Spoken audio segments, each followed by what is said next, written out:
시편 128편은 이제 가정에 대한 축복을 주시는 말씀이에요.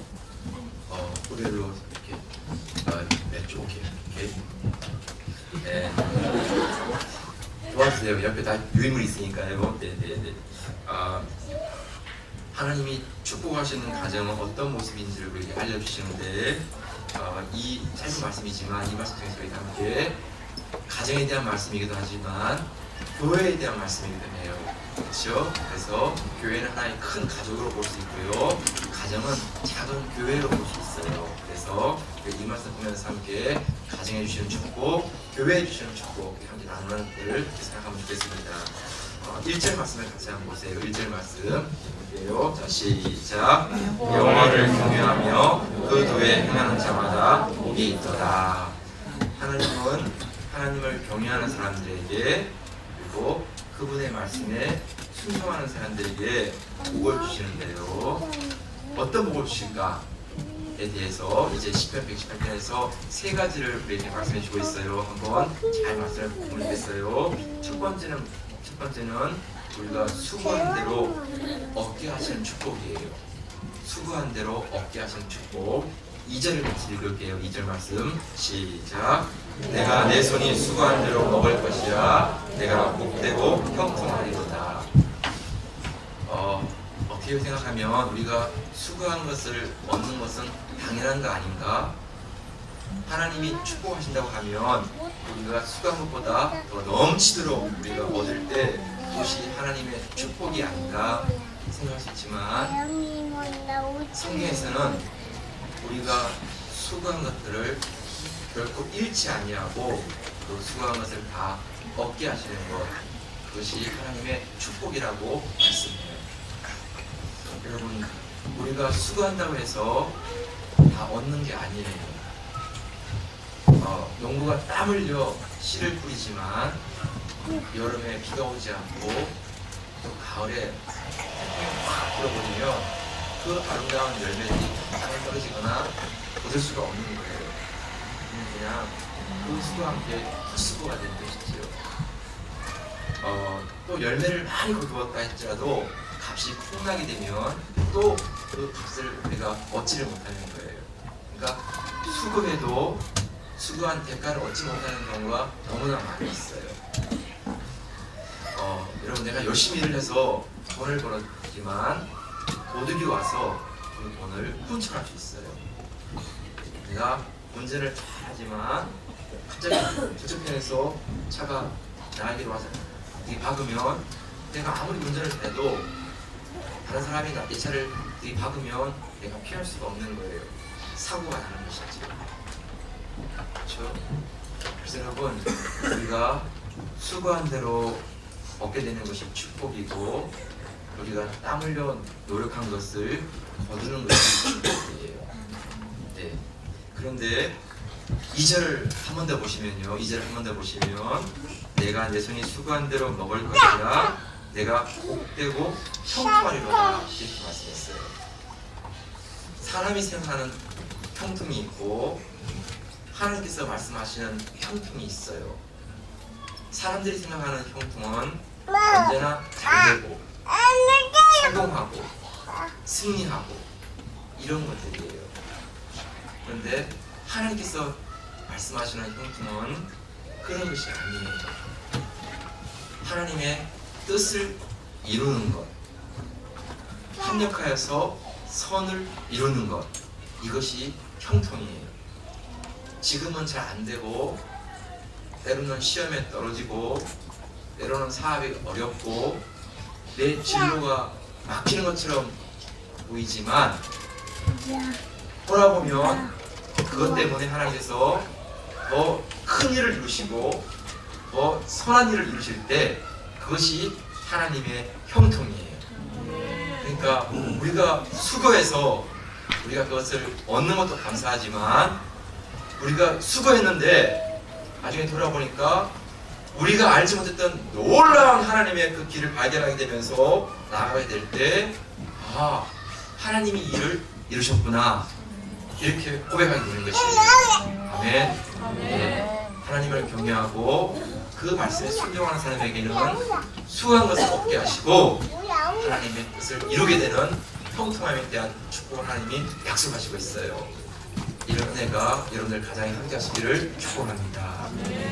자, 그러면 두 번째가 뭐냐 하면, 두 번째가 아내와 자녀를 축복하신다는 거예요. 네, 3절을 같이 한번 보세요. 3절 말씀 시작. 내 집 내 실에 있는 내 아내는 결실한 포도나무 같으며 내 상에 둘린 자식은 어린 감람나무 같으리로다. 가정을 돌보는 아내에 대해서 그 아내가 함께하는 것은 축복이라고 말씀하세요. 그 아내는 결실한 포도나무 같은데 아주 푸동하게 이렇게 아주 이렇게 굵고 탐스럽게 익어 있는 그 포도나무 같다는 것이지요. 정숙하고 안정감이 있고 또 달콤하고 따뜻하고 그런 아내가 가정에 있다는 것, 이것이 하나님의 축복이라는 것이에요.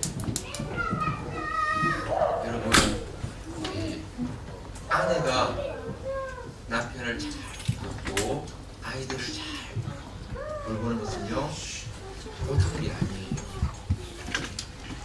힘들기도 하고 지치기도 하고, 때로는 아내가 막 이렇게 몸과 마음이 힘드니까 막 짜증이 나기도 하고 더 화가 나기도 하는 것이죠.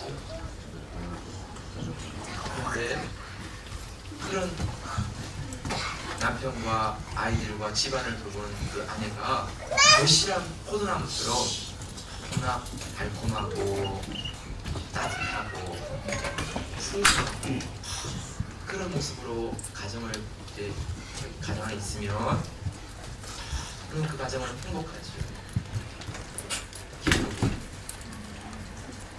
그런데 더 아름다운 것은 그런 아내가 있고 또 자녀가 있어서 한 식탁에 둘러앉아서 같이 음식을 먹을 수 있는 이 기쁨이라는 거예요. 3절을 한 번 더 보시면, 3절 보면 같이 한번 읽을게요. 시작. 내 집 내 실에 있는 내 아내는 결실한 포도나무 같으며 내 상에 둘린 자식은 어린 감람나무 같으며.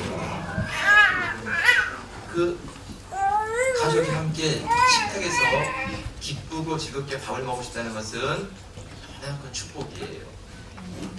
이게 쉽지 않아요. 네. 왜냐하면 이렇게 아이들이 자라면서 생각과 감정이 다르기 때문에, 그래서 조그만 일에도 마음이 상할 수 있고 기분 나쁠 수 있고, 그러면 같이 상에서 밥을 먹는 게 불편해요.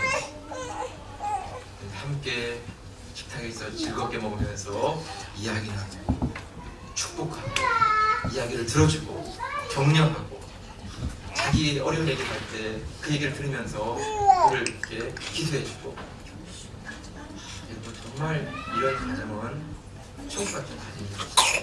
그렇죠? 한 상에 둘러서 같이 이렇게 밥을 먹으면서 교제할 수 있는 거예요.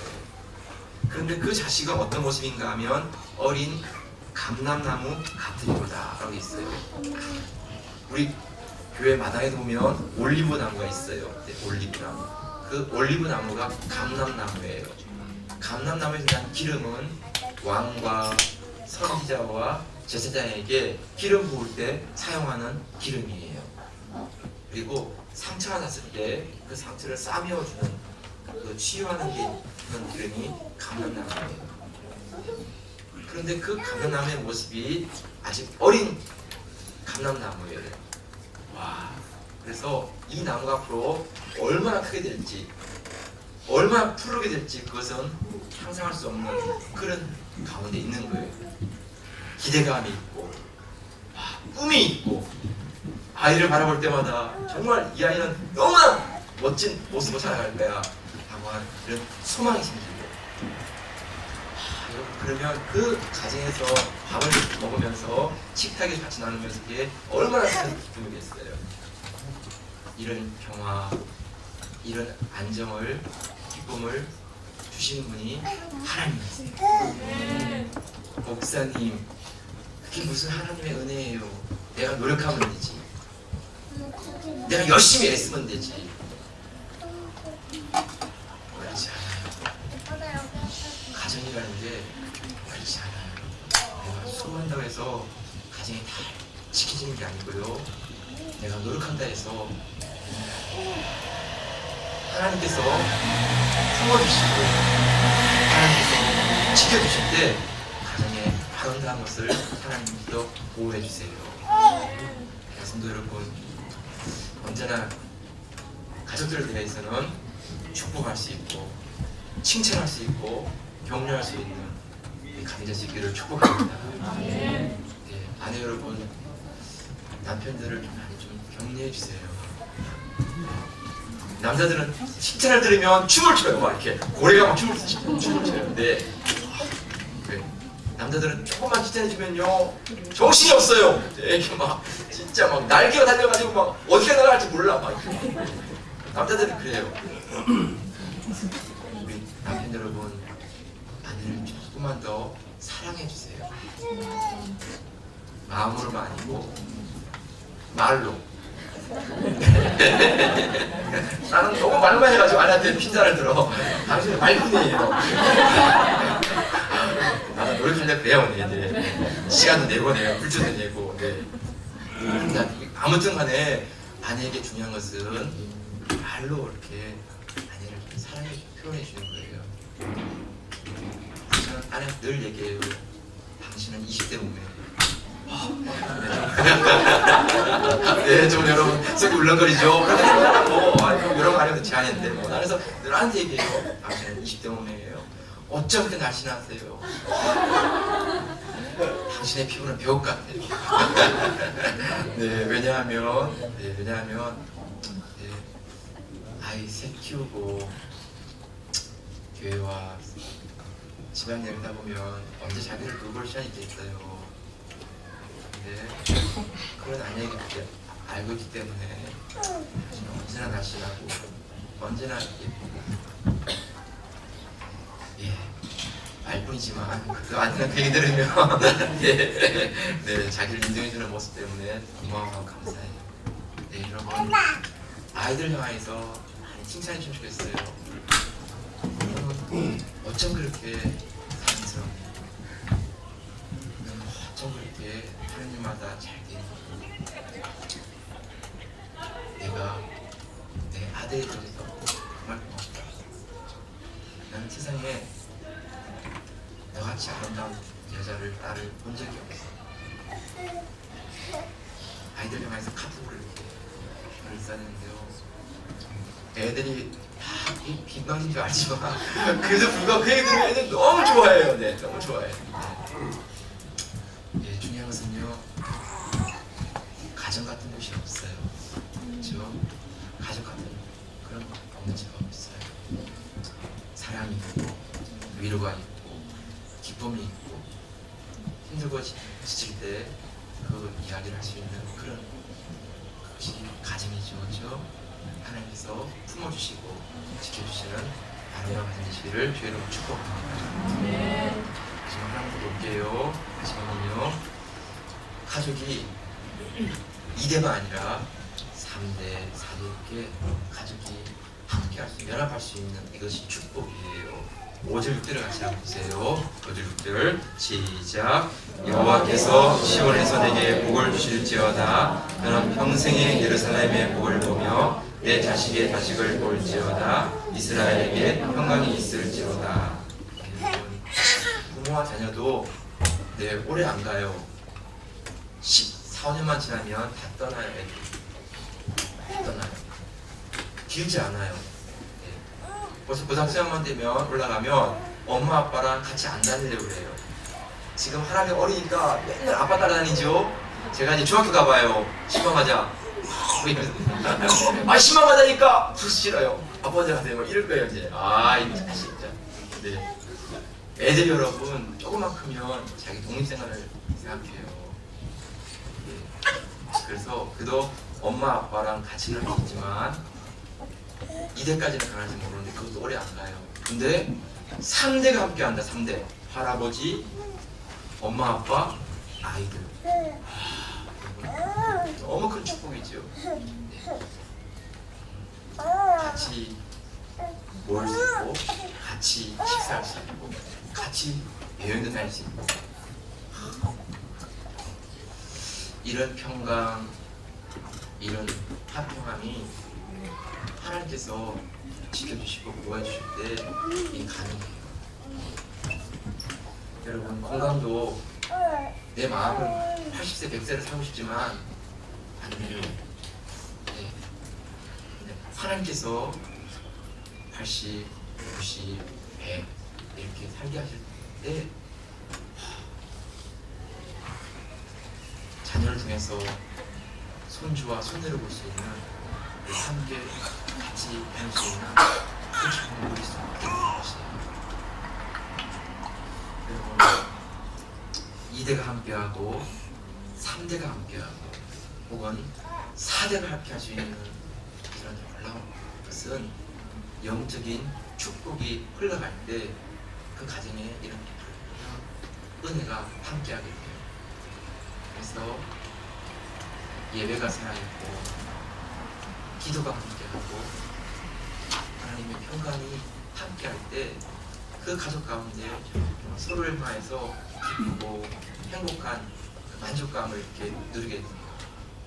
그렇지 않으면 늘 불안해요. 네, 두려워요. 만나는 게 힘들고. 어떻게 하면 이런 가정을 이룰 수 있을까? 딱 한 가지예요. 딱 한 가지. 1절을 한 번 더 보세요. 1절 말씀 시작. 여호와를 경외하며 그들의 행하는 자마다 복이 있도다. 4절을 먼저 보세요. 4절 말씀 4절 시작. 여호와를 경외하는 자는 그같이 복을 얻으리라. 이런 아름다운 가정을 이루는 유일한 비결은 하나님을 경외하는 것이에요. 그런데 하나님을 경외한다는 뜻이 뭐냐 하면 하나님이 우리 가정의 주인이시고 하나님이 우리 가정의 왕이 되신다는 거예요. 여러분, 아빠가 왕이 아니에요. 엄마가 왕이 아니에요. 자녀가 왕이 아니에요. 가정의 가장 중요한 주인과 왕 되신 분은 하나님이세요. 그래서 언제나 우리가 하는 것은 사랑하는 것이지 내가 지시하고 명령하는 게 아니에요. 잘못하면 항상 모든 게 다 내 중심이에요. 내 중심. 내가 말하는 대로 해야 되고 내가 말하는 대로 따라와야 되고, 그러면 그분이 왕이 되는 거죠. 그분은 편할 수 있는데 다른 사람은 다 불편해요. 그래서 하나님만이 왕이시고 우리 모두는 하나님 앞에서 하나님을 예배하는 자들이에요.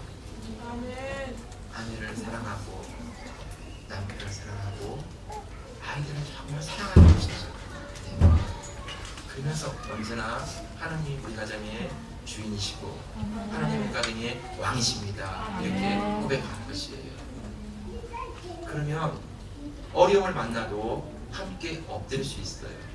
우리 하나님께 기도하자. 일이 좀 안 되어도 함께 기도할 수 있어요. 남편이 퇴근하고 집에 들어왔는데 아내가 너무 몸이 아파가지고 누워 있었어요. 저녁 준비도 안 되는 그런 모습이었어요. 그런데 그 남편이 들어와서 아내를 보면서 너무나 마음이 안타까우니까 아내의 머리에 손을 얹고 기도하기 시작했어요. 하나님, 아내가 집안일로 또 여러 가지 일로 많이 힘들어서 아파했는데 하나님 도와주세요. 도내주세요. 회복하도록 축복해주세요. 남편이 그렇게 손을 얹고 기도해주는데 그 아내의 마음속에 정말 하나님의 위로와 공감이 그 아내의 마음뿐만 아니라 집안 가득하게 충만하는 것을 이렇게 경험했다고 그런 고백을 들었어요. 남편의 기도 남편이 사업으로 어려움을 겪게 되었어요. 너무 힘든 가운데 그 사업을 꾸려가니까 잠을 잘 수도 없고 제대로 이렇게 뭘 해볼 수도 없고 그런 남편의 마음을 보고 아내가 건너방에 가서 기도하면서 남편을 축복하는 거예요. 하나님 남편을 축복해 주세요. 남편의 사업에 길을 열어주세요. 남편에게 지혜를 주세요. 은혜를 주세요. 그래서 그 아내가 저녁에 새벽에 기도하는 그 소리를 들을 때 남편이 그 아내의 기도를 듣는 가운데 너무 마음이 감동이 왔어요. 그 아내가 너무 고마운 거예요. 그러면서 하나님께 누워서 하나님 어떻게 하면 좋을까요? 그러는데 하나님께서 그 아내의 기도 가운데 새로운 길을 보여주시고 아 이렇게 하면 길을 열겠구나 지혜와 마음이 떠올랐어요. 그래서 다시 사업을 부정하고 그렇게 나가기 시작했는데 사병이 열리게 됐어요. 네, 여러분 가정의 가장 아름다운 것은 바로 이런 것이에요. 이런 것. 네. 부모로서 자녀에게 해줄 수 있지만 자녀를 위해서 정말 기도해주는 부모가 되는 것이에요. 우리 같이 기도하자.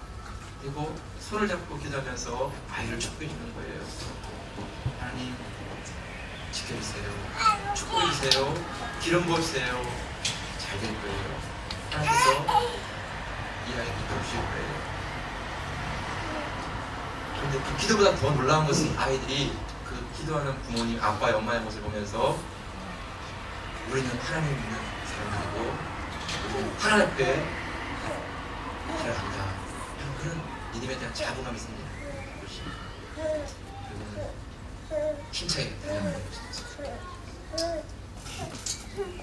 말씀을 마무리할 때요. 성도 여러분, 가정에도 기도가 살아있고 예배가 살아있고 하나님의 축복이 흘러가면 어떤 일을 만나도 하나님께서 그 삶을 축복하세요.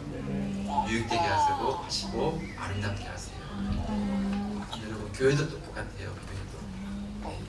교회도 언제나 좋은 일만 있는 게 아니잖아요. 때로는 교회도 어려운 일 생기고 힘든 일 생기지만 교회의 주인과 왕은 하나님이시니까 그분 앞에 앉아 그래서 그분을 높여드리고 그분을 찬양하고 그분을 경배할 때 하나님께서 책임져 주세요.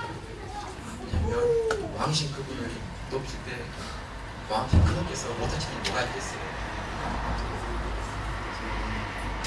어려움 있을 때 이렇게 비난하고 책임을 추궁하고 그러면서 정죄하는 게 아니라 어려울수록 함께 힘을 잡고 하나님 높여드리는 것이지요.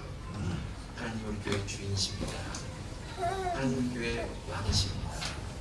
하나님 우리 교회 찬양을 받으실 분이십니다. 그리고 하나님의 도우심을 구할 때 하나님께서 길을 내시고 하나님께서 새로운 것들을 만들어 가시면서 이끌어 가실 거예요. 근데 여러분 오늘 어젯밤에 비가 오면서 우리가 야외에서 예배드리지 못하고 그러니까 실내에서 우리가 교회에서 예배드리는데 너무 감사하고요. 이런저런 상황에서 이런저런 모두가 기쁨으로 이렇게 같이 도와주셔서 공개해주셔서 너무 감사합니다. 우리 가정에 이런 놀라우신 은혜가 함께하는 가정 교회 되시기를 주의 이름으로 축복합니다. 이 시간 여러분 한번 우리 다시 한번 하면 좋겠는데요. 네, 찬양 한번 드리겠어요.